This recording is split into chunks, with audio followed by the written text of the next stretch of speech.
ఇవాళ మన స్టోరీస్కి వచ్చేలోపు రైతు ప్రేమలో నిజాయితీ. పాతకాలంలో ఒక అందమైన రాజ్యం ఉండేది. ఆ రాజ్యానికి రాణి మంజులాదేవి కూతురుగా ఉండేది. ఆమెకి అందం, తెలివి బాగా ఉండేవి. ఆమెను వివాహం చేసుకోవాలని అనేక రాజులు, రాజకుమారులు ఆశపడ్డారు. కానీ ఆమె ఒకే ఒక్క అడిగే ప్రశ్నతో అందరినీ తిరస్కరించేది. మీ కీర్తి కోసం, మీ ప్రాణం కోసం కాదు, నా ప్రేమ కోసం నిజంగా ఎంత మాత్రం త్యాగం చేస్తారు? కానీ ప్రతి రాజు, రాజకుమారుడు ఆ ప్రశ్నకు నిజాయితీగా సమాధానం చెప్పలేకపోయేవారు. వారందరూ సంపద, రాజ్యం లేదా తమ లాభం గురించి మాత్రమే ఆలోచించేవారు. రాణి నిరాశగా ఉండేది. తమ లాభం గురించి మాత్రమే అందరూ ఆలోచిస్తున్నారు, నా కోసం ఎవరైనా ఆలోచించేవారు ఉంటారో లేదో ఎక్కడైనా అని ఆలోచిస్తూ నెమ్మదిగా తన నాన్నగారితో ఈ జవాబు ఇచ్చి వెళ్ళపోసాగింది. అలా తన ఉద్యానవనంలో తోట వైపు నడవసాగింది. అలా నడుస్తూ ఉండగా రాణిగారు అలా వెళ్తుండగా తన తోట దగ్గర ఉన్న పొలంలో ఒక రైతు శివన్నను చూసింది.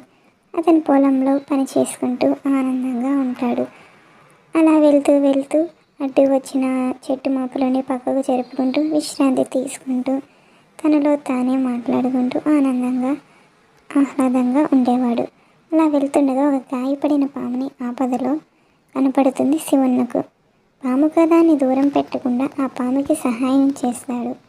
ఆ పాము ఇరుక్కపోయి ఉంటుంది గడ్డిలో. ఆ గడ్డి పామును పక్కకు నెట్టి ఆ పాముని కాపాడాలని చూస్తాడు.